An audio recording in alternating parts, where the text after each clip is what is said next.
Jaws theme. Yeah, really. Dun, dun, dun, dun. No, I actually have an upbeat, thing.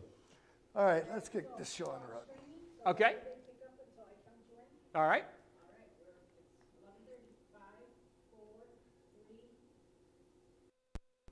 Good morning, all. Welcome to our Friday session. I'm Don Zavis, National Sales Trainer and Sales Coach, international keynote speaker, and I want to welcome you. If it's 11:30 now here in the old Pueblo, we are in front of these mics, so it's another picture-perfect day here in Arizona. Hopefully things are great where you are. Lots going on in the world. We were just discussing it before we went live. What the hell do we start with? So, Mr. Wechter. Well, that's a really good question.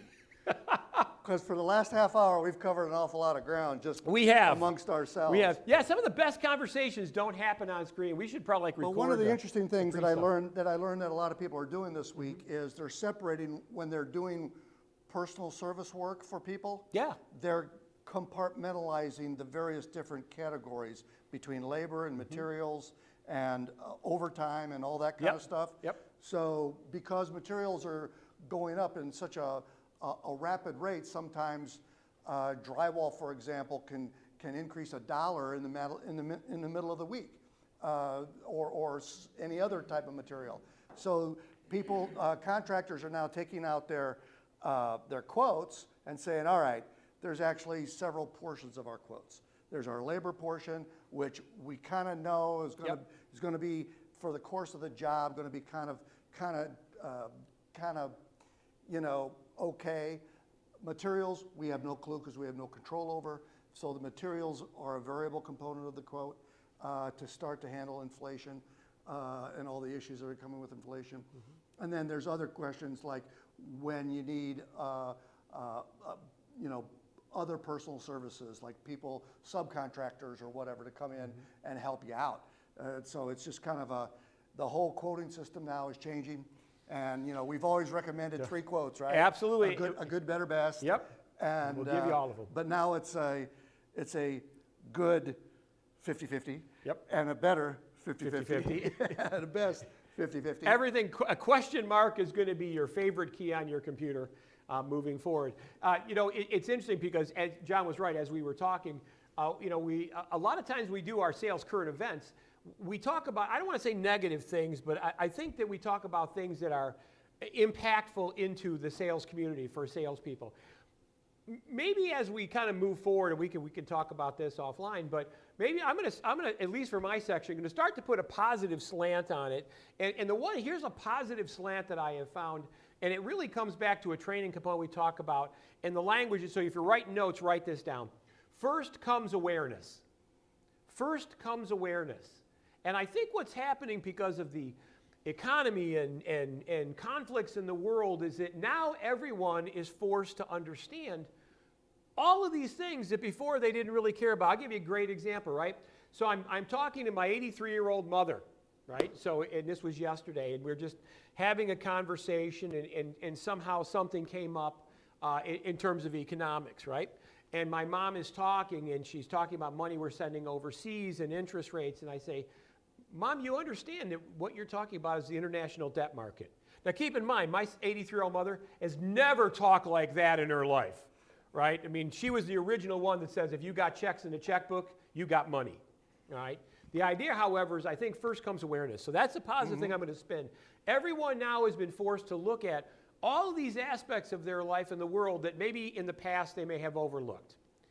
So that being said, we've got great sessions for today. My particular session is never miss a good opportunity to shut up. I delivered this session before. It's actually a 2-part. We'll probably get through about half here in the first time. But it really talks about one of the really crucial aspects of salespeople, which is listen. And the idea, and I know the title seems a little harsh, never miss a good opportunity to shut up.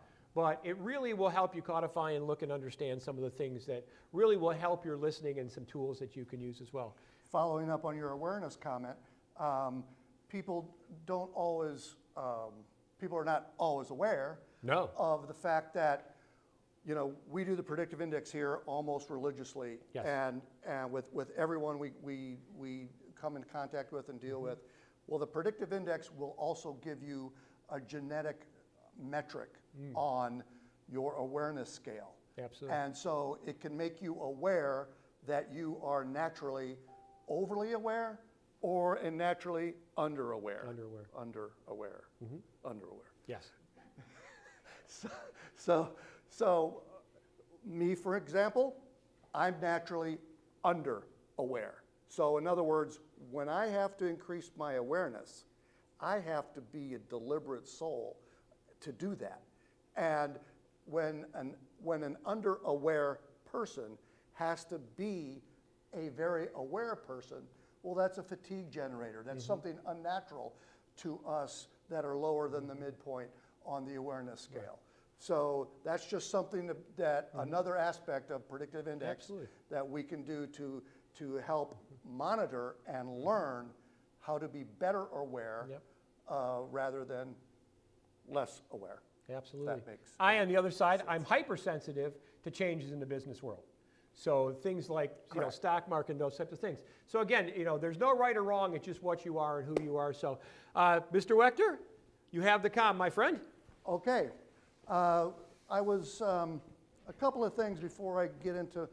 We're going to, as many of you may know, that I really don't decide what I'm going to start saying here until like till like a day or two ahead of time, and it's usually based upon what I'm seeing out in the world, what I'm hearing, what my meetings with various people are, and what their total concerns are. So today is going to be about telemarketing, because I got a couple of questions this week about our telemarketing services, and I'm not here to try to sell the services, but I am going to give you kind of like a blueprint on what telemarketing is all about, and it has a structure. It's just not a bunch of blowhards on the phone. It's really it's really got some fundamental principles and some foundations.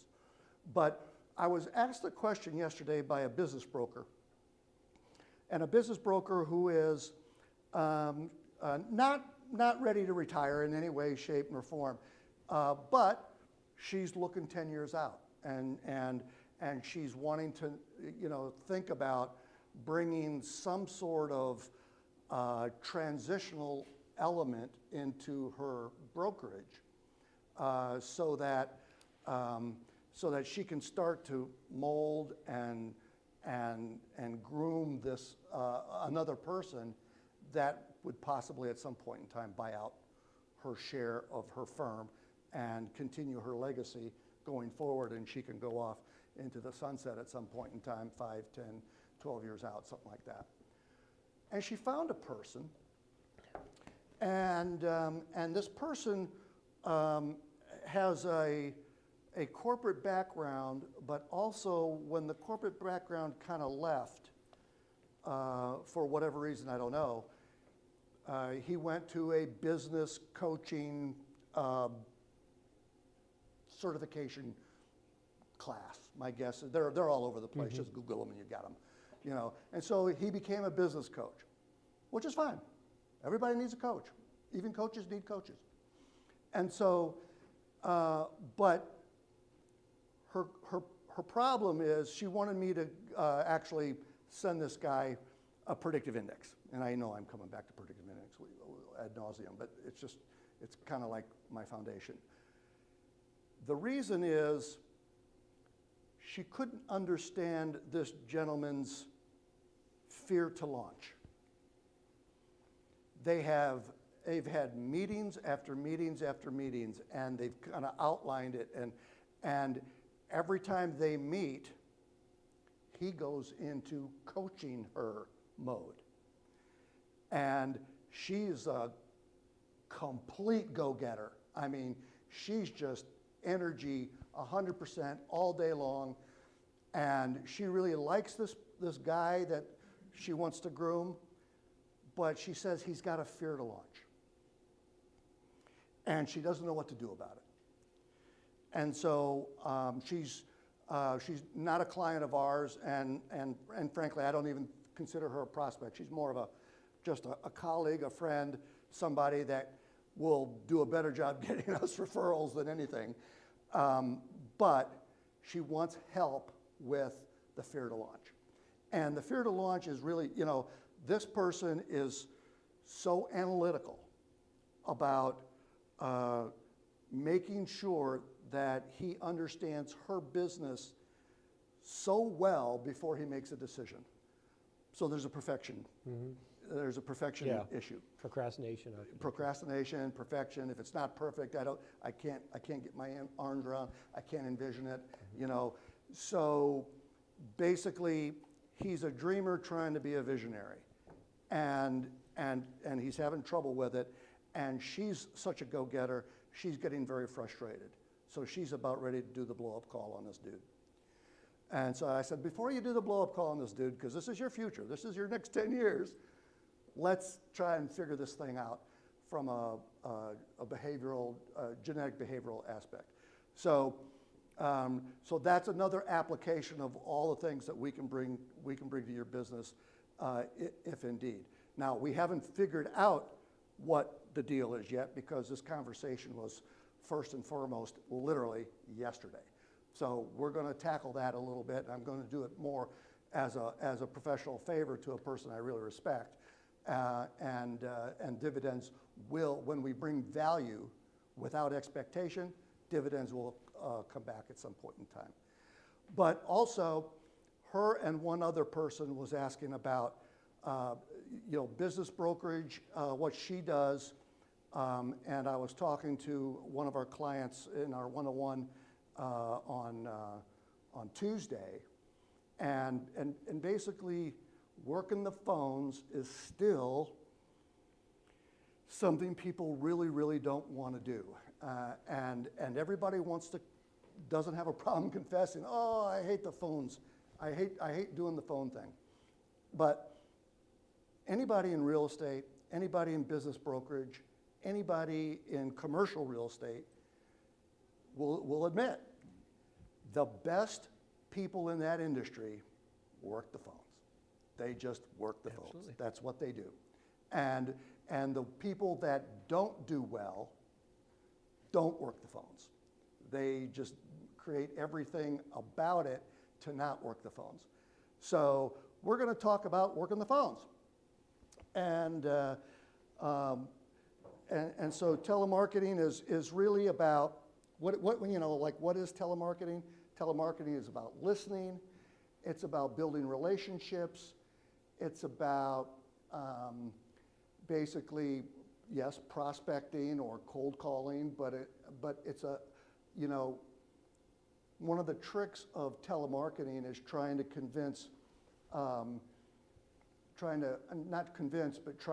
create warm leads out of cold leads. And so one of the things that it really does is it creates a need for preparation, and you got to have a process. And there are basically 10 things about telemarketing that make telemarketing what it is. And telemarketing is there are so many different ways to telemarket. I mean, even if you're trying to do a telephone survey, or you're trying to invite people, invite your clients to your presentation, or you're trying to just call your current clients to ask why haven't they reordered in the last 3 months. There's a million reasons why you can engage in telemarketing practices, and it's really all part of if you do it right, it's part of a process. So you've got to set realistic objectives. You've got to take action like now, and you can't get caught procrastinating. You've got to be, just like in every other situation in business and life, you've got to create a target market. You've got to maintain a good database. You've got to define a compelling proposition. If there's no reason, then there's no use to doing anything. So you've got to create a compelling proposition. You got to motivate. You've got to either be a good motivator on the phone, or you have to figure out how to motivate the people that you've hired to make those calls for.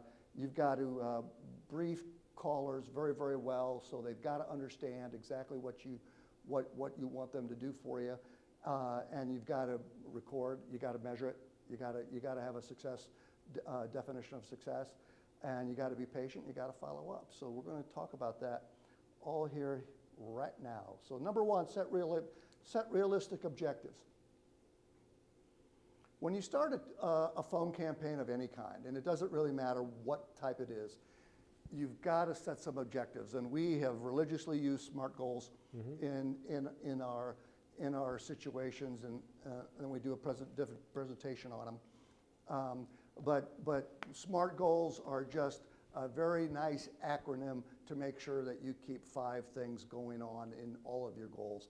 They have to be specific. In other words, they have to be, you have to have full clarity. They have to be, the M is for measurable, you know, so you've got to have a measurement or a key performance indicator tied to every goal, so that you know if you're achieving it or not. You have to be, A is the achievable. So these goals have got to be not only specific and measurable, but you know, you gotta give yourself a chance. And so, you know, because if you assign a goal that's really not achievable, then you're not going to get buy-in on whoever you're trying to get that. I mean, they're just going to roll their eyeballs and just say, okay, well, whatever, that's fine. I'm glad you said it. R is for relevance, you know, so the goal has got to be relevant to the mission and time-based. You got to have a deadline. So if it's a telemarketing campaign, we want to make 10,000 calls. We want to do it within this time frame. We're going to want some sort of level of interest generated by X%, and that is going to have to be relevant and measurable and achievable and all that kind of stuff. So a telemarketing campaign has got to have a list of goals that we like to call SMART goals. And SMART goals is not unique to our teachings or our situations. SMART goals are very common all over the world. A lot of people smarter than I could ever be invented this kind of nomenclature. And so we're just going to deal with it. And we're going to take it, we don't have to reinvent the wheel, and we'll just go ahead and so the set of objectives of a telemarketing campaign has got to have those 5 requirements: specific, measurable, achievable, relevant, and time-bound. Another thing that happens a lot in phone campaigns, because people for some reason don't feel comfortable on the phone, they procrastinate it. They keep pushing it off and pushing it off. They will do everything else on their silly little to-do list except make the calls they know they need to make. And so they will procrastinate, and that is a major faux pas in a telemarketing campaign. If you're going to go ahead and do one, then you just got to make sure at all times that you just keep it on the front burner. You keep the stove hot. You keep the action going. And if you're trying to make, you say 1,000 phone calls, and that's just so daunting to you, it's like Don's analogy of cleaning the garage. Don't think about the 1,000 phone calls. Break it up into 20 days of 50 phone calls, or 40 days of 25 phone calls. Whatever you can, you know. And I was just discussing this with a client last time, because we were talking about the need to do handwritten notes. And she's got about 200 handwritten notes, and she's not done a one in the last 2 sessions that we've had, which we have monthly one-on-ones. And she just found that she couldn't find the time to do the 200 notes, right? You know? So I said, all right, just do 5 a day. Just do 5 a day. Commit to yourself to do 5 a day. First thing in the morning, before you fire up your computer, go to your 200, grab 5 of them, handwrite the notes, put them in the mailbox, and it's done until the next day. She thought that was a really, really good approach, because now all of a sudden, she doesn't get caught procrastinating. She will stay on it because she knows That's only about a 15-minute work. That's just a 15-minute deal. So I think, I won't know till I talk to her next, but I think she's going to incorporate that in her daily routine along with all of her checking emails and yada yada. And we're going to start to get those, because not only in her business is working the phones important, but it's all these other little things like handwritten notes and showing people that you care, because that will end up generating referrals down the road for sure. So when it needs to take action, procrastination is like a desire for perfection before you even understand what perfection is.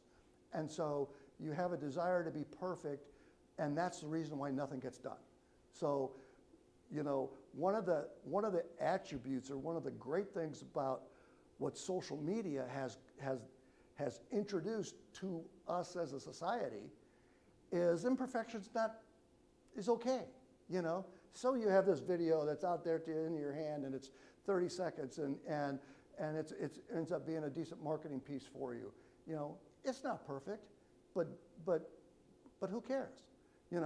Just get it off the ground and make the adjustments on the fly. When you notice you're something that's a little bit imperfect, fine. When it dawns on you, you'll make the adjustment. You don't have to wait for every little detail to be perfect. So move on. Get off your you know what, and take action. Don't procrastinate. You don't wait for perfection. Don't try to create or invent perfection. Just start doing it. And you know what? Hey, it'll be accepted just fine. And guess what? Your sales will increase. Duh. Define your target market, number 3. So when you're starting a telephone campaign, just like any other campaign, doesn't matter if you're selling a product, selling yourself, selling services, doesn't really matter. You gotta have a general idea of who you're going after. Who is going to be the most receptive to solutions? As salespeople, we are problem solvers looking for problems to solve, and that appeals to a different niche depending on what you're trying to get done. So make sure that when you're doing a telephone campaign, that you understand the target market you're going after. It could be geographic, it could be a zip code, it could be an age thing, it could be unwed couples, it could be, it could be, married, mortgage, and 2 kids kind of thing with two car payments. Whatever your target market is, demographically or otherwise, you just got to go through the exercise to make sure that you know what you're going after. Who's the decision maker that you're going to be going after? Where are the customers located? It doesn't it just doesn't really matter what it is, but you got to know it, and you got to understand it, and you got to do an exercise that actually goes through that protocol and defines your target market. Where do people buy? How much money are you going after? You're going after wealthy people? You're going after middle-class people? What are you doing? You got to define a target market. We've talked here on our platform on these Fridays, time and time again, about various ways to identify your target market. In fact, I just did a session on it. We were back in Oro Valley. It was probably maybe 3 months ago. We did an example of a scatter plot methodology to define your target market and your demographics. And so there's a ton of different ways to do it. We can help you if you so choose, but either way, just get through it. Make sure you understand where you're going. One of the things that is kind of obvious in telemarketing is you got to have a good list. You got to have a relevant, good list that is representative of the target that you just defined in the previous step of the process. So the good list, I mean, And there are a lot of no and low cost sources of lists. Those are going to be probably a little lower quality of a list, but not necessarily. And those are available free through all kinds of public resources. The one I like to use the most in terms of a free resource is provided by the public library system. The public library system has more resources that are cost-free or absolutely extremely low cost than almost any resource out there. But if you want to get a little more sophisticated and a little more, increase your success rate a little bit more, there are obviously a lot of list companies out there. There are good list companies, there are not so good list companies. There are categories, when you define your target market, there are categories where companies have better outcomes than certain categories. So it's going to take some research on your time by yourself, but in reality, the better list makes sense, is going to have the better payoff. And sometimes those lists cost a little money, for sure.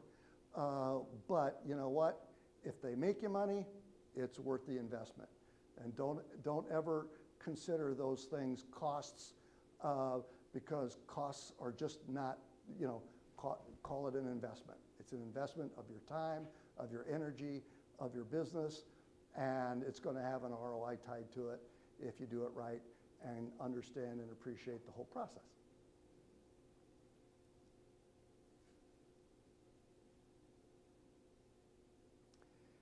Another thing that is really, really important,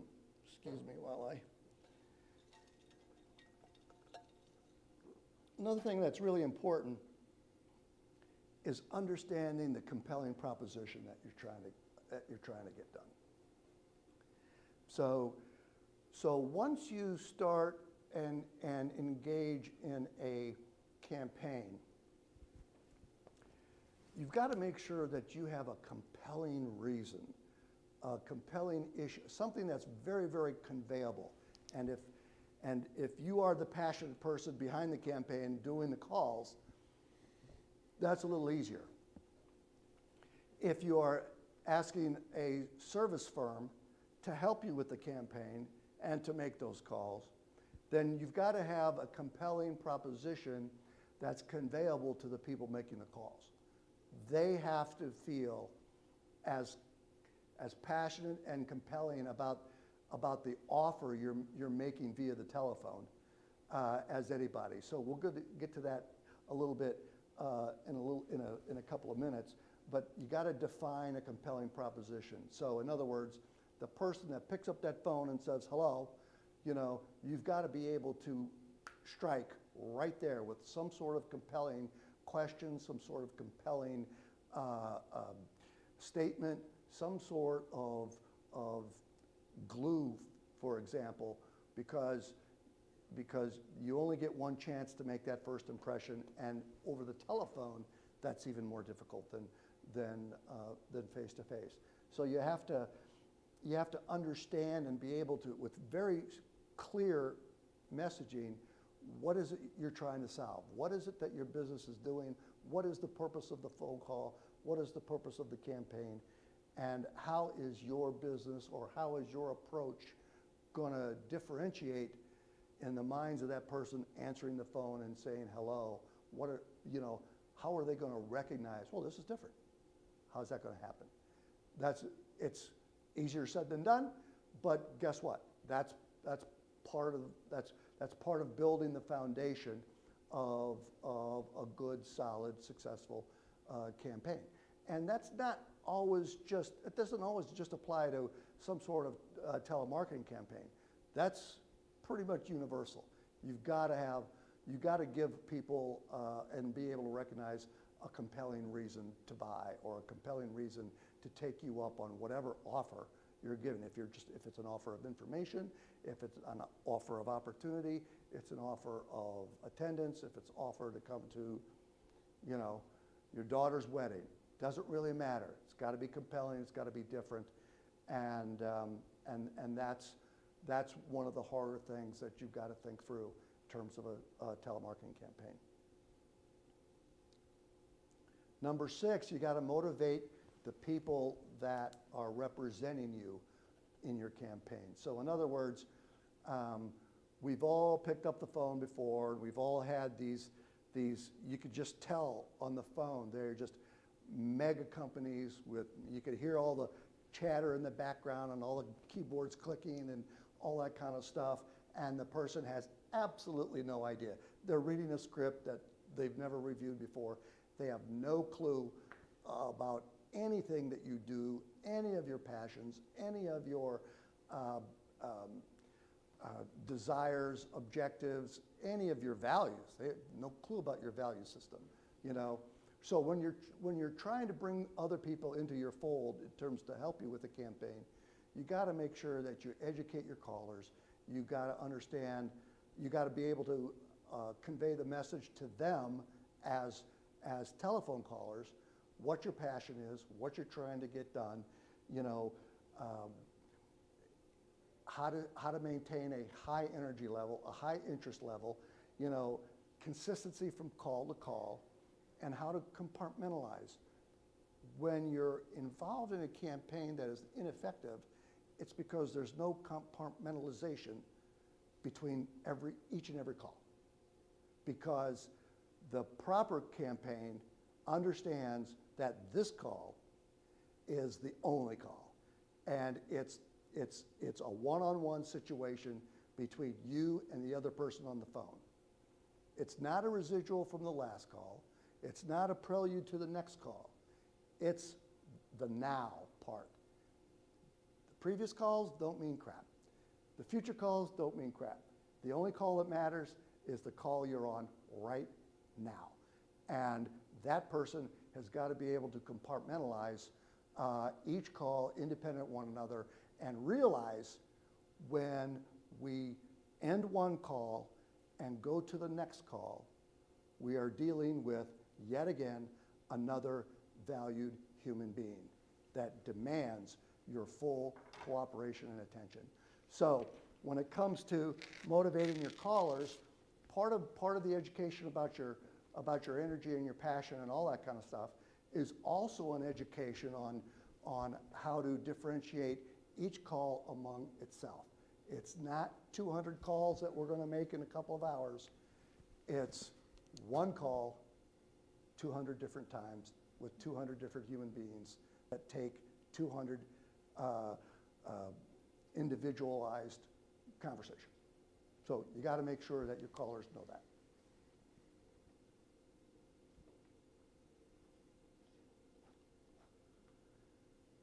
Another thing that a lot of people do, and I'm kind of giggling because back in Michigan, a common person we know, on the elderly side, I had a difficult time with this conversation with him because the product knowledge and the things that a caller really needs, because a caller is going to have to answer going to have to be able to answer one or two different types of very common questions that are going to happen. And you can't sit there and say, I want to sell you guys an air conditioner. And they come back with say, and they may come back with something along the lines of, well, what size air conditioner am I going to need? What's my price? Some basic things. Calling campaigns will absolutely result in the next step with the company or the proficient author of the campaign. But you as a caller, and everybody's got to be aware of this, you're going to have to answer a couple of basic questions. It depends on the campaign, but those questions, are going to be there because you just cannot sit there and say, I want to do this, this, and this, and we can help you so much.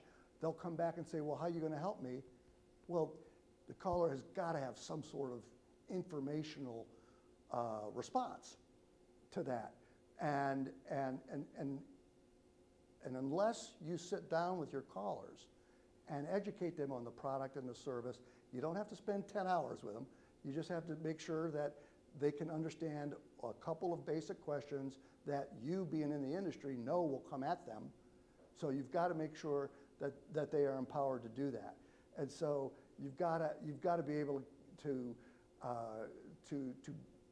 bring your callers along into a product and service knowledge that's not going to embarrass or ruin your brand, because it will. It will. If you don't appreciate the craft of telemarketing and sit down with the people that are your service providers and let them know a little bit about, you know, your product, your service, and give them 4 or 5 questions that are probably going to come up, because you know they're going to come up, because when you did it, you know, it always did come up. If you can't get them to make that call from a 15-second call to a 30-second call or a 1-minute call, then the only entity that you're hurting is your own brand, because the people on the other end of the phone will just say, well, they don't know what they're talking about. So you got to make sure that there's an education element that kind of takes care of the common objections. And so so when they do finally pass the baton over to you or a member of your company as a solid lead, a solid person of interest, there's going to be some real meat on the bone there to digest. The last few is like number 8. You got to have a way to record and measure performance of your telemarketing campaign. So you've got to be able to say, okay, this is my goal. I want to get X% of people of interest. I want to, you know, that's going to go back to how decent or how much front-end effort you put on your target market identification, and how much product knowledge you gave to your caller, and all this kind of stuff. But you've got to have some goals in mind. You've got to have some KPIs, key performance indicators, or key performance metrics, if you will. And you've got to basically assess at the end of the campaign if it was a successful campaign or not. And you really can't do that if you don't have in place some common measurable types of statistics. And if you don't reach your goals, it doesn't mean you just throw away that whole strategy of a campaign, but you go back through the 10 steps that I'm talking about here, through the foundation and developing the campaign, and you improve it. You improve your messaging, you improve your clarity, you improve your target list, you improve your database, whatever it may be. You will have the metrics in place to decide whether or not you're going to be able to see some improvement, or hopefully, boom, you'll make your goals right off the bat, and you'll have the sales to actually prove to yourself that it's an actual good campaign. And you always have to keep the passion going. You always have to keep the preaching and the coaching and the making sure everybody that's involved with the campaign stays on track with that level of energy and initiative and success. And as Don was talking earlier, the positive attitude that has to be prevalent in the entire process. You can't let it drift away. You got to be patient. Not every campaign, number 9, not every campaign is going to work out for you. You've got to be patient. You've got to keep searching. You've got to keep adjusting. You've got to find explanations if you run into a situation where there's poor results, and you won't know the definition of poor results until you do, like we mentioned in step 8, create those metrics. So you got to be patient. You know, Rome wasn't built in a day, to be overly cliche. You just got to keep going it and keep going it and keep going at it. You know, We run into this in life all the time. We run into our networking. We run into it in our speed networking. You just got to keep going and keep marketing, keep pushing, and then sooner or later, you know, you'll start to see results coming. You'll start to see more people coming out. You'll start to see better results in your telephone campaign, for example, and you'll start to increase your order percentage as a result. So you got to be patient. You can't give up. You can never give up. You got to just have a certain stick-to-itiveness that is really, really impenetratable because you gotta stay with it. And then hard to do, easy to conceive, you've got to follow up. If you don't follow up, every one of the 9 steps ahead of that is for naught. And guess what? So many people, when we sit down with a person for the first time and start to ask them about their challenges, you know, so many people will tell you right off the bat, I don't have time to follow up the way I should. They know it. They absolutely do know it. And so it's really, it's so easy, common sense to understand. But hey, it's hard. It's difficult, you know, especially if you're a solopreneur or an entrepreneur with a very small staff. Following up is really, really difficult to find the time because guess what? The candle is always burning from both ends, and you're trying to extinguish a certain fire every hour of every day, and so all of those follow-ups, you know. But on the flip side, it makes no sense to invest in a telephone campaign, and when you get through the campaign, you've got a list of 5%, 10%, 20% follow-up calls that have to be made, or follow-up to-dos that have to be made. It makes no sense to invest in a campaign and then all of a sudden get all that work done and not follow up and drill your offer to its proper conclusion, which is a sale. So you've got to have excellent call notes. You've got to have immediate information available. So you know you don't want to do these things. Well, I'll get back to you later or in a week or so. No, you got to be able to email or mail those materials out right away. You got to be able to have somebody that knows your business and knows your brand and appreciates your passion on the phone right away. And you got to close that. You got to close that loop with the call team. You know, they want to know, the people on the call team, they want to know that what they're doing matters, that what they're doing is absolutely beneficial to someone somewhere, hopefully both parties. You've got to make sure that that's communicated and reward them and just basically tell them, job well done, thank you so much, appreciate it, and you got to recognize those important results, you know. And then you also have to know the understanding, you know, know the team that's on the phone for you. You know, you have to know your team. You have to know how to acknowledge their good performance. You know, if you're a high extrovert, you know, they want to hear it in public. They want to hear it straight from the front of the room. You know, if you've got a person that's just more introspective, that's not important to them. In fact, sometimes they're kind of embarrassed of the public accolades. They just want you to walk into their cubicle or their office and just say, hey, you knocked it out of the park today. Thanks, we appreciate it. And so basically, when it comes to a campaign in summary, you've got a number one, set realistic objectives. That's number one. Number two, you can't procrastinate. You got to take action right away. Go after it. Life doesn't have to be perfect. Just do it your way and make adjustments on the fly. Define your target market. That's critical. That's critical. You cannot be calling people that are just absolutely have no relevance to your offer. Use and maintain a good list. And maintaining a good list is often overlooked. Maintaining a good database is time consuming, is difficult, but guess what? At the end of the day, that database might be your only saleable asset.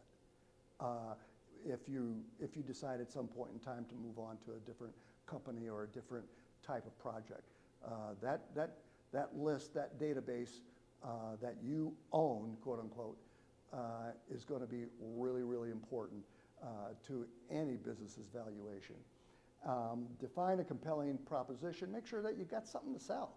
You know, if you want people to look at you, you got to have something to look at. If you want people to listen to you, you got to have something to say. You know, something relevant, something important, something great. And then, so motivate your callers. Make sure that they understand and get deep down the energy and the passion that you bring. You also have to train your callers. You have to give them the product knowledge, the fundamental, you know, they don't have to know everything. They just know some of the basic principles of what you're trying to do so that they don't look like dunces on the telephone. And so you got to not only motivate your callers and express the interest, but you also have to train them a little bit so that they represent your brand.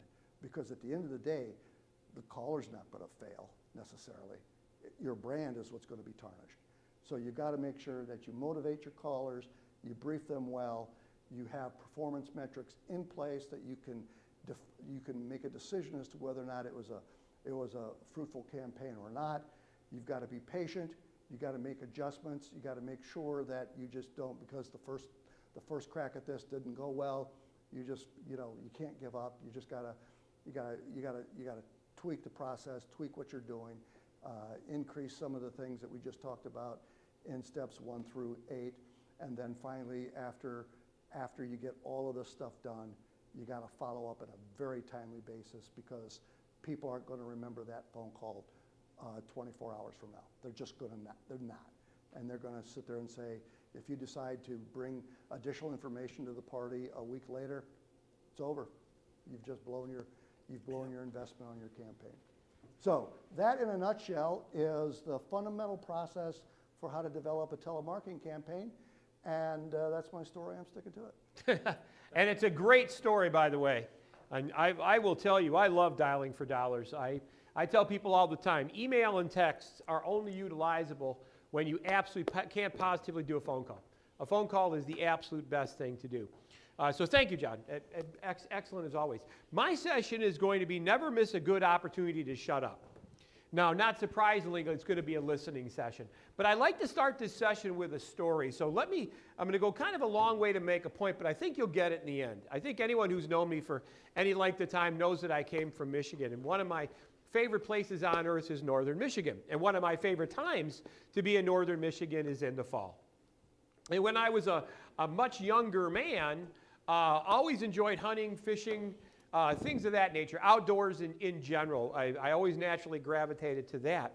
And when I was, in my late teens, some other hunters that I had a relationship with decided to take me under their wing. They're going to teach me how to bow hunt for Michigan white-tailed deer. And I said, great, that's fine. I'm not much of a hunter and such like that. But you know what? I love the outdoors. This is going to be perfect, right? So at that time, I go out, buy all my stuff, get everything, read every book, magazine, everything that I could to create a body of knowledge to hunt for deer. At that time, we all hunted in a tree stand, and the area we hunted was in northern Michigan, just south of Cadillac, Michigan, in Tustin, where we ultimately ended up having a summer house as I grew older. And the interesting thing about it is that we were at a place where there was multiple game trails that all converged on this little stream, and we would kind of hunt up in the trees along this area. So I get all my stuff. We go out there a couple days ahead of time, right before we can legally hunt, because you have to start at the legal hunting time. And we set up our tree stand. We have everything. Come the morning, we're ready to go. And one of the guys who was kind of like the Yoda of our hunting group said, Don, if I can give you any tips, it's just be very, very quiet. And I was like, whoa, okay, be very, very quiet. Now, I don't know if he was telling me because it's an absolute tip, or he said, you're too damn loud, shut the hell up, all right? But he said, be very quiet. And I said, great, right? So I go up in my tree stand, and I'm up there, and I am very, very quiet. And then we break for lunch, and I didn't see anything, nothing. We go break for lunch. As soon as I get down to my tree stand, because I had guys hunting to the right of me and hunting to the left of me, they're like, why didn't you take a shot at any of those deers that are around you? Like, what are you talking about? I didn't see anything. They go, they went right behind you. They went right behind you. I mean, dozens and dozens went right on a game trail behind you. Because if there's a deer behind you in a tree stand, there's things you can do to garner the deer's attention, which will bring them around the front. So if you were inclined to hunt. Now, by the way, I'm the world's worst hunter because I don't want to kill anything. I have noticed I love being in my tree stand, but I don't want to kill anything, right? So I was like, so now I'm feeling embarrassed, right? Because all these guys, they know I'm the new kid, and they're all poking fun of me, and it's like, right? Maybe if they would have had cell phone cameras, they would have had like little pictures of the deers walking behind me, probably giving me the finger in the tree. But I didn't see it. I didn't hit nothing. So I go in, so we have this lunch. I'm all embarrassed. I'm an idiot, blah, blah, blah, blah, blah. And of course, the Yoda hunter that I mentioned earlier, which was kind enough to say, be very, very quiet, I went up to him and I said, why am I being very quiet? And he goes, well, you want to listen. And I said, well, what am I listening for? And he says, you're listening for this. Crunch, crunch, crunch. Because when you're in the woods, especially a tree stand, the woods are the loudest place, but birds and animals and this thing and trees cracking and the wind and the leaves and everything. There's an absolute symphony of sounds out in the woods. He says, I want you to listen for crunch, crunch, crunch. I said, well, why is that? He says, in the northern Michigan woods, there's only two things that go crunch, crunch, crunch. North American white-tailed deer and Bigfoot. And if it's Bigfoot, you have bigger problems. Now, interestingly enough, I go up at my tree stand, right? I'm not up there 20 minutes being quiet, and here's what I hear. Crunch, crunch, crunch. Now, you bring a mirror with you in a tree stand. So if you're serious about it, and the idea is because you can't like peek around the corner, because if it's a big enough tree, you're all harnessed in so you don't fall over and break your neck. So you have a mirror. So I take my mirror and I go like this. And sure enough, there's 4 deer, one of which is a very nice buck that I'm now looking in my mirror. So I take some pebbles, right? Again, Yoda said bring pebbles. And the idea is where we were hunting at, there's lots of acorns that fall out of the trees, and deers love acorns. Told you I'm going a long way to make a point. It'll make sense.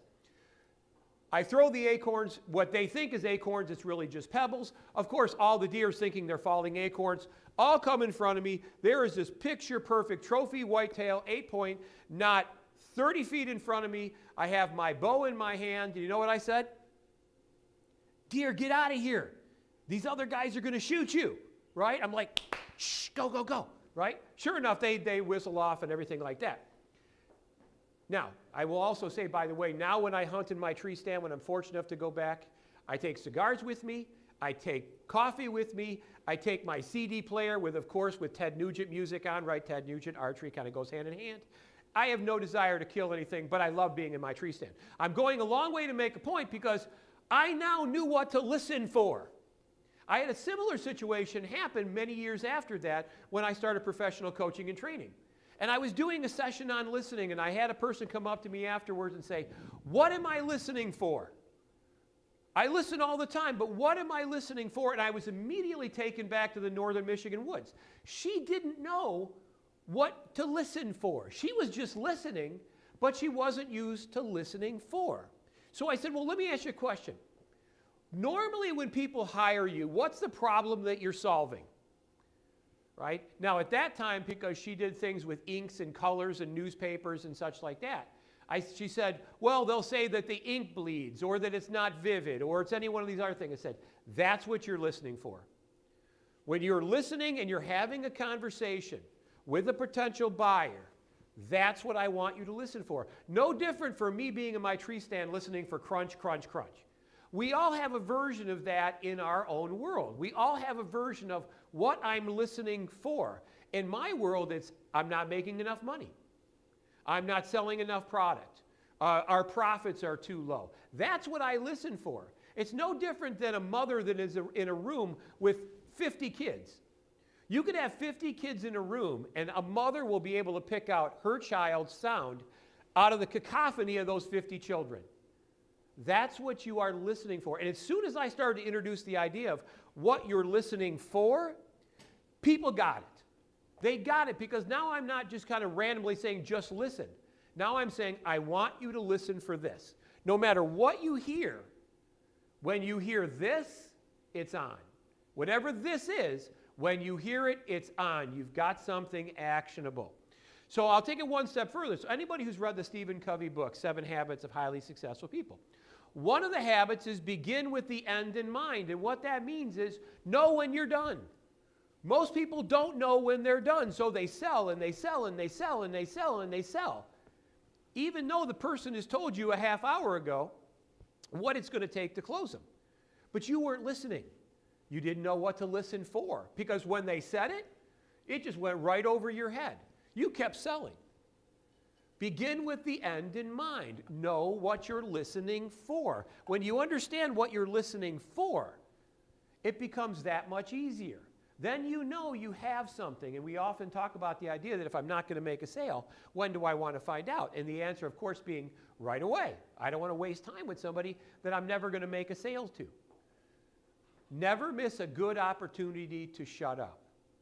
And if there's one thing that most weak salespeople do, it's that. Most people that have a problem with influencing and persuasion, I can take you back and autopsy it, and I will tell you 99% of the time, it's you talk too much. You just talk too much. If you listen, it's amazing the things that you're going to know.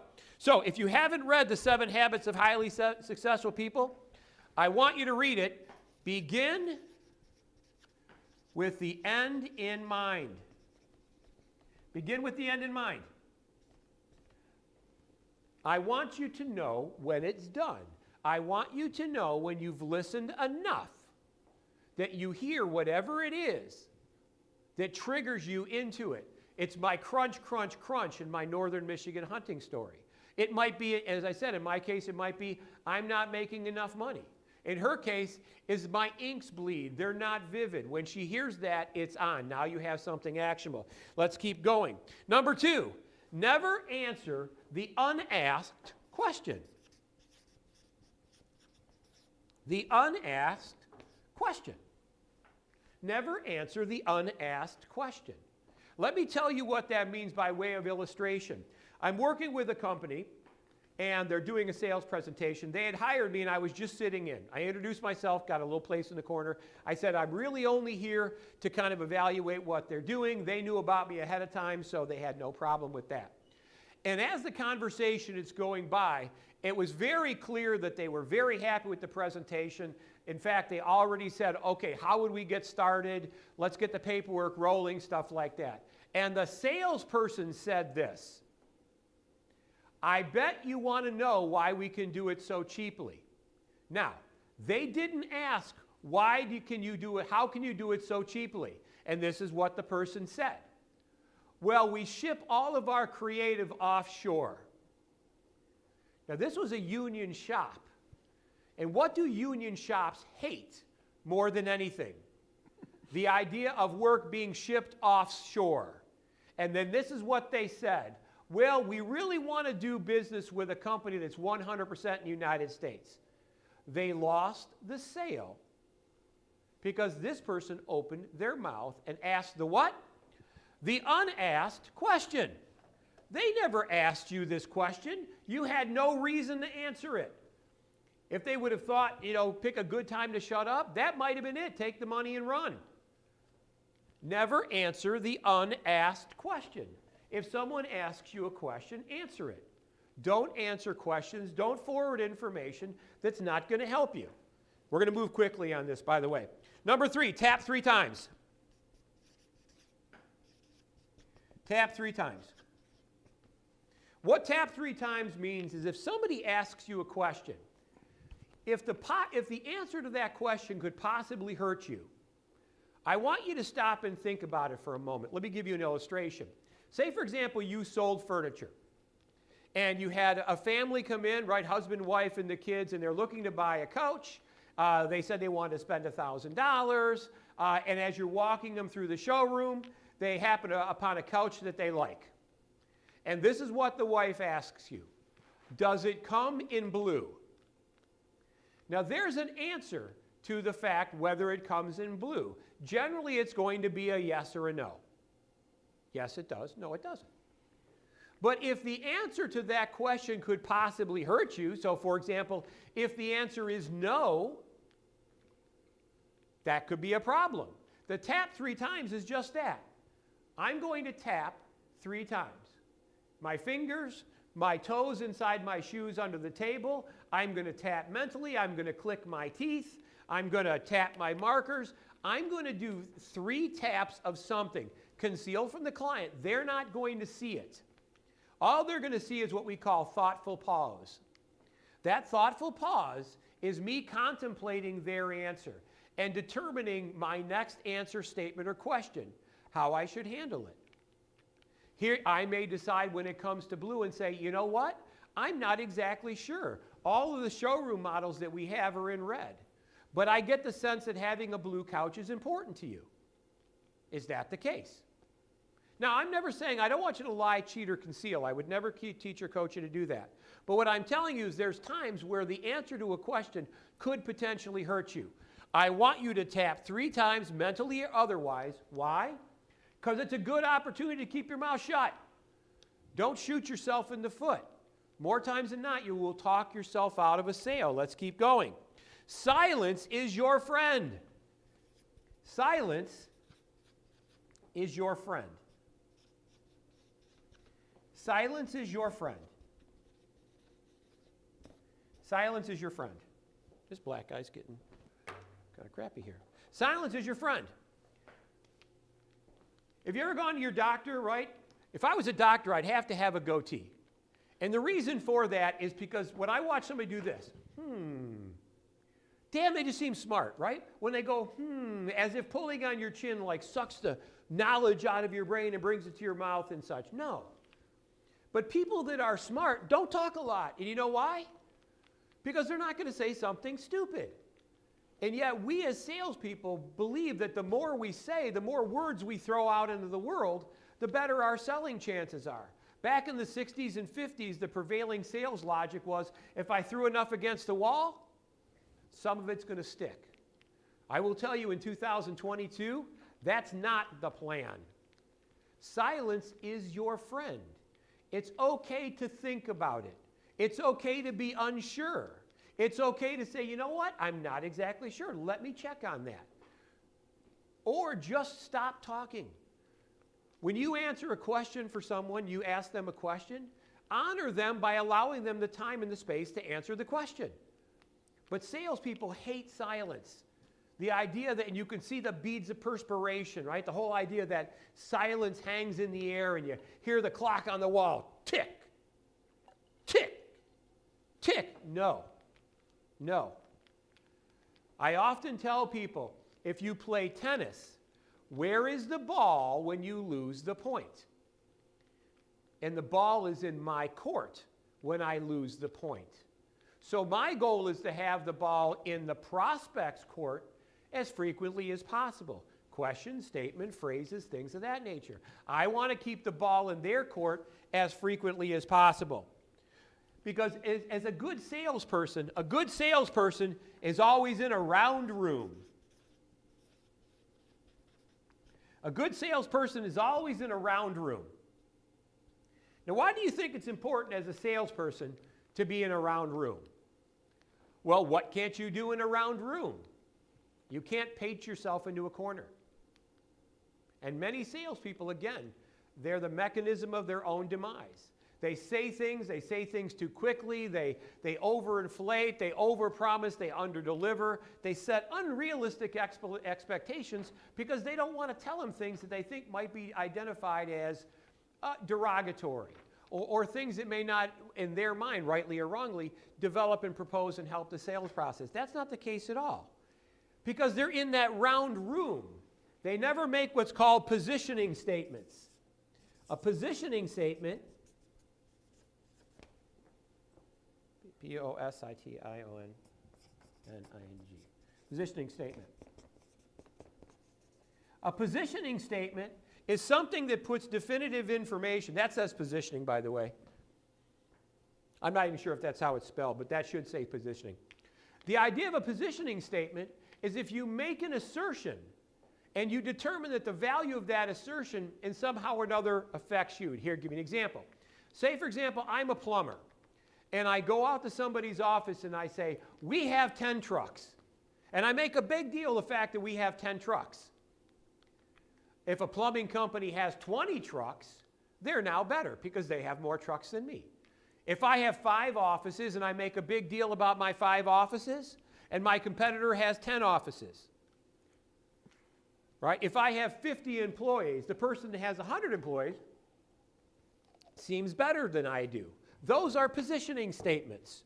It's the person that comes in and you're talking to them, and you're a computer network person, and you say, well, I hate working with apples. Unbeknownst to you, they have an entire office full of apples. That's a positioning statement. A good salesperson is always in a round room. We never paint ourselves in the corner. So for example, I'll use that Apple situation. So if I don't know what kind of computers they have, maybe I like Apple computers. And I would say, what do you think of Apple computers? And they say, oh, I love them. And I say, I love them too. What do you think of Apple computers? Oh, we hate them. Really? I kind of felt like you would. Right? You can see I've asked the same question, but regardless of the answer I got, I haven't positioned myself anywhere on any of those things. A good salesperson is in a round room. We do not create a positioning statement until we know how that positioning statement is going to fall.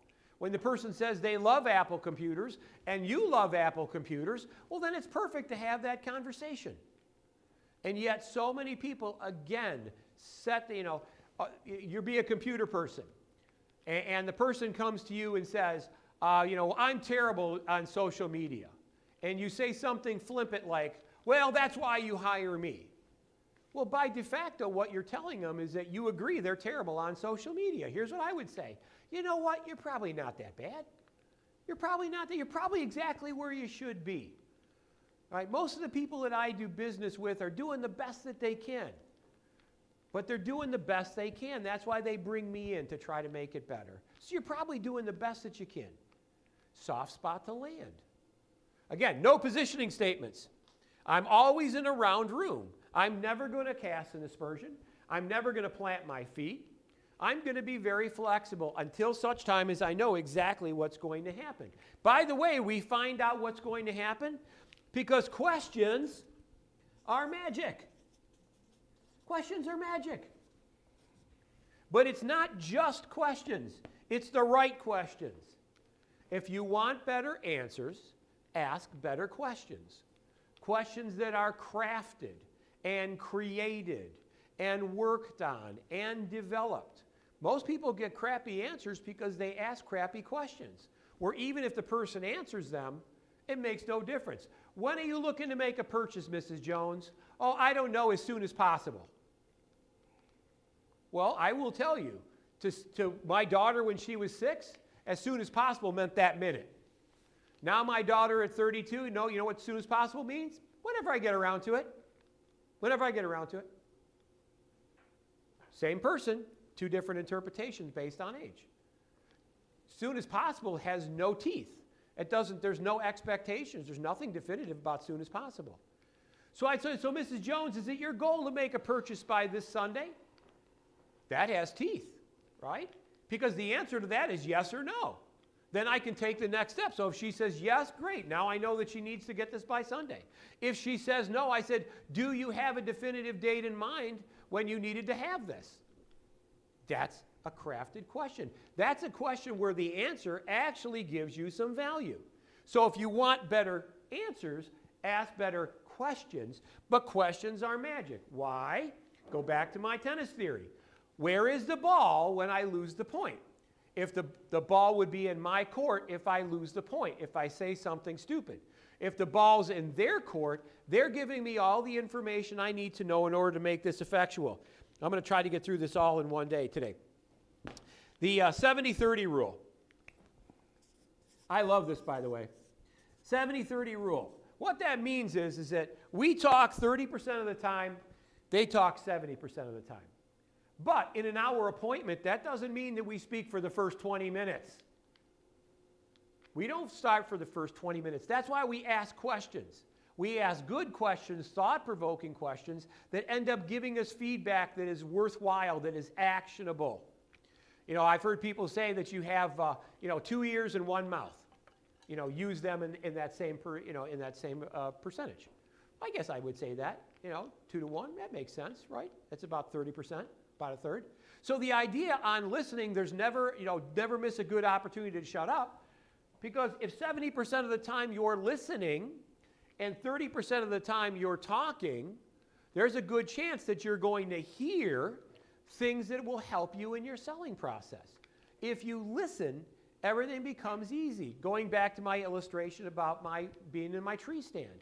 It was amazing that when I listened about 20 minutes, a half hour after I got in my tree stand, I heard just that.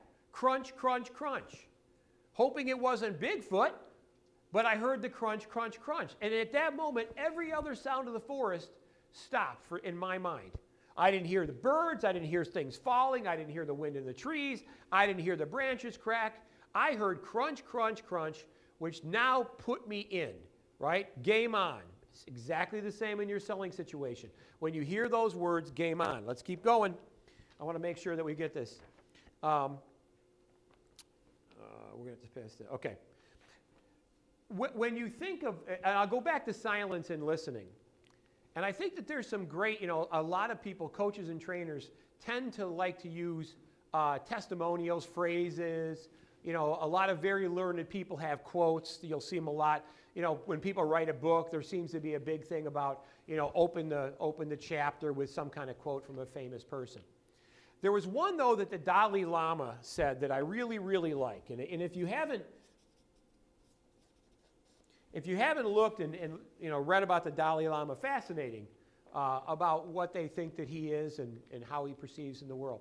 But he said one thing, and I'm telling you, the Dalai Lama, if he'd ever decide to be a salesperson, I think he'd be great, right?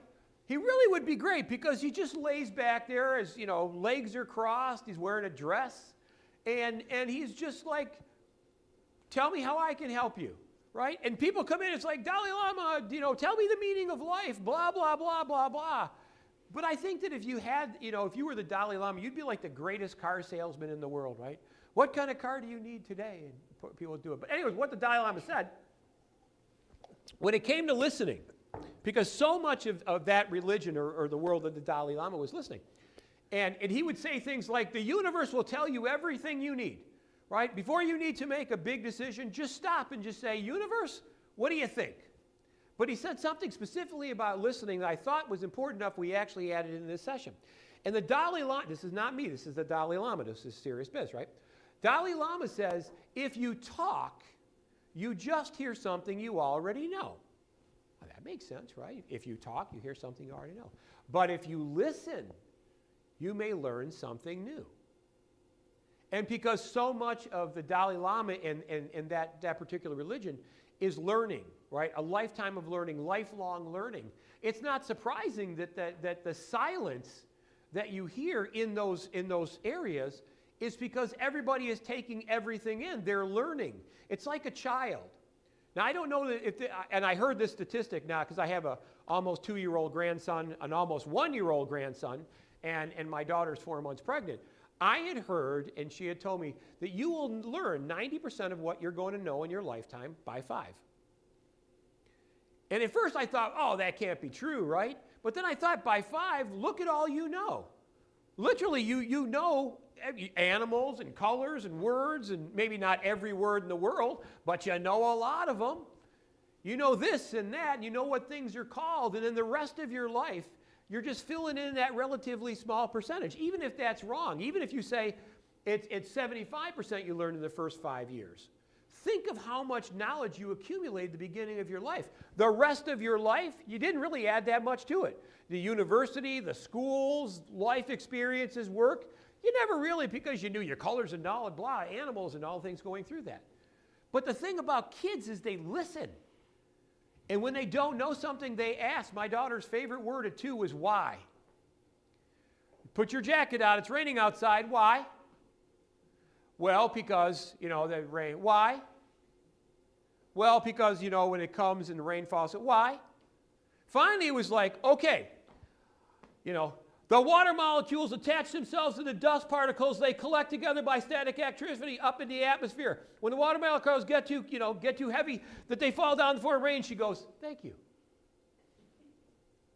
Now think about that. If you went through your adult life and asked why to everything. Now, obviously you couldn't. Of course not. It wouldn't be tolerated in adult society. But that's how kids learn. But they listen. You can see them working out things in their mind. They hear something they've never heard. I see it in my grandsons. They hear something they've never heard, and they lock in on it like, what's that? What's that color? What's that thing moving? What's that thing flashing? What's that sound that it makes? And yet we give all that up because we reach a certain point where we're convinced we know everything. Don't need to know anything more, right? Went to college. I'm done. Don't need to learn anything more. No. Those are the people that struggle with the remainder of their life. Let's keep going because I want to try to get as much as I possibly can in here. The last thing I'm going to end on is reversing. And this might help you, and there's also a thing called the negative reverse. This is one of the strongest techniques that I know of when it comes to listening, questioning, and such. The idea of a reverse is just going in the opposite direction of whatever your prospect or clients think that you should go, right? For example, most salespeople would say this, well, Mrs. Jones, I'm sure that we can help you. Because that sounds like a good thing, right? That sounds like, right, if I was a representative for my company and we sold this, I'm going to say, Mrs. Jones, I'm sure that we can help you. And this is what Mrs. Jones sees. Mrs. Jones sees and hears me coming towards her. Maybe not physically coming towards her, but I'm trying to sell her, and she senses that. Right? Oh, no, Mrs. Jones, you don't have to go anywhere else. We got exactly what you need. John made reference to it earlier today when somebody says, well, I got to get 3 quotes. Well, they got to get 3 quotes because they don't trust you. They need 2 other people to keep you honest. So as I come towards my client, their natural inclination is to back up. Now, it could be physically towards, but generally it's what we call just sales direction. The more it appears that I'm selling them, the greater their defensive posture is. They naturally will go back. They'll say things like, well, we're not going to buy anything today, or we're just looking, or we're just getting some prices, or we're just exploring, and we're checking into, we're researching, we're reviewing. That's the language intellectually that they use to try to inoculate themselves for what they perceive as you trying to sell them. You know what I say? I don't know if I can help you. What's going on? Now, when I say that to people, they hear a very, very different conversation. They don't feel like they're sold, especially when the salesperson said, what? I don't know if I can help you. I'm going to go in the opposite direction. That's the reverse. I'm going to go in the opposite direction that they think I would go, or they think a salesperson would sound like. Mrs. Jones, I don't know if I can help you. Maybe you can, maybe you can't. Why don't you tell you what? Buy me a cup of coffee. Tell me what's going on. If I can help you, I will. If I can't, I'm going to say I can't. Are you okay with that? When you say that to a client, that defensive posture drops. Because what they're not hearing is, don't worry, Mrs. Jones, we got something for you, and we'll take care of you, and you came to the right place. And no, they don't want that. Because when I step backwards, their natural inclination is to come forward. When I seem less of a threat, their natural inclination is to come forward. Reversing. Go in the opposite direction that they think you would go. Can you give me a quote? I probably could. I can't right now because I don't know enough. Because what do most salespeople want to do? The goal of most salespeople is, let me throw a number in front of you. Let me get something to you that in my perception directs the sales moving forward. Let me give you a quote, and you hear it all the time. Well, let me work out a price for you. How do I know what the price is? I don't know what your problems are. Well, I'll put a quote together and we'll send it over. You can look at it. What am I going to quote on? I have no idea what you want. So, Mrs. Jones, I'll tell you what. Let's sit down for a half hour. You tell me what's going on. I'll get a sense of what's happening. Right? I've been doing this a long time. I'll probably be able to come up with a number, maybe within 10% or so of what the actual number will be at the end of our half hour. I'll tell you what that number is, and if you're interested, we'll move forward. If not, I'm going to say goodbye and thank you for your time. Are you okay with that? No pressure. I'm going in the opposite direction that they think. So where everyone else is trying to sell them, I'm almost trying to not sell them, and we call it going for the no. Going for the no is a sales technique that if I do everything that I could possibly do to get you to say no, and you still don't say no, well, maybe I just might have something. Give you an example. You know, Mrs. Jones, I'd love to work with you, but I got to tell you right off the bat, it's probably going to be 10 grand, right? Why do you want to pay me a boatload of money? Why don't you just go back to your office and buy some pizzas and, you know, go buy a Tom Hopkins video and put it on in front of your group and do that. I mean, you can do that for 20 bucks. And here's what Mrs. Jones is going to say. Well, we already did that. And here's what I'm going to say. Did that work? Now, I already know that it didn't work, right? They wouldn't be talking to me if there was a $20 solution to their problem. And then I'm going to say, Mrs. Jones, how are you hoping I can help you? I just told you it was going to be 10 grand. I already told you. Why do you want to pay me a boatload of money? Why don't you just go do this? Here's an even better one. You know, Mrs. Jones, you know, I'd be happy to take you to our sales training, but got to tell you right off the bat, we're not cheap. A lot of the stuff can be really expensive. Why don't you just keep doing what you're doing? That's free. How to role play, here's what Mrs. Jones is going to say. Well, we can't keep doing this. We're losing money, blah, blah, blah, blah, blah. Back in role play. Yeah, but you're probably looking at about a couple of grand a month at this point in order to kind of right the ship and maybe get things back on track. Out of role play. She realizes that doing what she's doing is unsustainable. My answer is always the same. How are you hoping I can help you? Now, if you think about think of just kind of autopsy all the things I said. I said we're a lot of money, right? What do most salespeople say? We're the cheapest in town. I said we're really hard. It's hard to do what we do. I'm going to expect a lot out of you. What do most salespeople say? Oh, well, no, we're the easiest people in the world to get along with. I'm going in the opposite direction of where they think I should be going. That's a reverse. The negative reverse, very similar to that, but it discusses the idea that if we're going in a different direction than what you may want. Give you an example, right? I tell people all the time, listen, I don't think I can help you. I don't think I can help you, right? You've already told me money's tight. You've already told me you have a hard time with your selling. You've already given me all the reasons why we're not going to have a successful relationship. I don't think I can help you. And what do people want more than anything? And by the way, I often say you go to nature. Look at nature, it'll tell you human responses. What do they say if you ever come across, for those that have ever traveled internationally, and if you're in a place where there is live big cats, lions, tigers, Bengals, we live in an area where there's mountain lions. What do they say you never do when you face any of those big cats? Don't run. You don't run from bears, right? Now, I'm not saying you go up and try to shake their hand. What they say is you step back, making yourself look as large as possible, and you step back quietly. That's the answer. Because if you run, what does that lion think? That mountain lion think? That bear think? What do they think? You are running, therefore you must be good to eat, because all the things that I eat, when they see me, they run. They run. All I want you to be able to do and take from this session is the idea of never miss a good opportunity to shut up. Ask good questions, better questions, crafted questions. Understand that silence is your friend. Understand that when you stop talking, you seem thoughtful. You seem thoughtful. When you asked your doctor, you're talking to your doctor and he pulls on his goatee, right? And all of a sudden now he seems like a genius. No. You want to make sure that you have the space. If you ask a question, let him answer your question. Never miss a good opportunity to shut up. So, Mr. Wechter, if you want to join me up here. Sure. Good. So what do you think about today's session? Loved it, as always.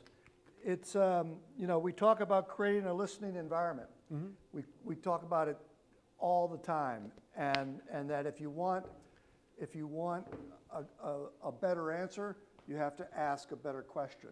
Absolutely. So we have this thing called convergent questions and divergent questions, and so the divergent question is the one that's going to be more thought-provoking, and what you're going to end up seeing is when you ask a thought-provoking question, the other person that you're asking that question to is going to step back and say, wow, this person cares. This person understands the need of finding a solution for me. Right. And so creating a listening environment is really, really Sure, and you honor them by listening. When you listen, when you take notes, when you ask them if you could take notes, you know, when you hang on their every word, they feel honored, they feel appreciated, they feel listened to. Yep. And because of that, again, everything drops down. As long as you're taking it from a posture that says, again, I don't know if I can help you. I don't know anything about you. You're a complete stranger. And I use these words. I'm not saying you should, but I use these words. You're a complete stranger to me. I don't know anything about you. How in the world am I going to come up with something when I know nothing about you? Tell you what, I'll make a deal with you. Buy me lunch, right? And I always say that, and interestingly enough, as a non-role play. You know what happens? They're fine. Yeah, tell you what, yeah, I'll buy you lunch. Let's go out. Because you know why? Because if I buy their lunch, what do they think? I'm trying to sell them something. Why? Because there's a warning that says there's no such thing as a free lunch. When they buy me a lunch, all that defensive posture goes down, right? And when I say, listen, go buy me a beer, tell me your woes. If I can help you, I will. If I can't, I can't. And I'll tell you that. You okay with that? I mean, again, there's no pressure. You know, when I tell people all the time, and I'm not saying you should say this, but there will reach a point where you will feel comfortable saying this, and the person that you're saying it to will absolutely embrace it. Here's what I say. You know what? I'd love to have you as a client of mine, but I'm eating steak tonight no matter what. Right? I'd love to have you as a client, but the reality is that I'm not desperate. If you're a client, I would love it. But you know what? If it's not a fit, it's not a fit. I'm not going to try to get you involved, you know, just because I want to make a sale. That doesn't make any sense to me. But when you say that to somebody, you can physically see their posture go down. And that's a level of frankness that comes when you've listened and when you've done all these things and when you've given them the time to talk and you've shut up when shutting up is appropriate. So part of the objective is to become the subject matter expert in whatever that you're doing. And counterintuitively, you have an easier path to get there if you shut up and listen. That's when you become the subject matter expert. That's right. And you're so either going to find a white-tailed deer, or you're going to find Bigfoot, but you're going to find something. So thank you so much for everybody who is joining us today. As I always say, it's an absolute privilege to do this. And I know there are so many things that vie for your attention, especially online today. You know, there's so much noise in the machine, and the contribution you're making to your sales education really, I believe, will come back to you many times over. So, on behalf of my continuing partner in crime, Mr. John Wechter, I'm Don Zavis, National Sales Trainer, Sales Coach, and Keynote Speaker, and I truly, from the bottom of our hearts, wish you good selling. Bye-bye, everybody. Happy Captain.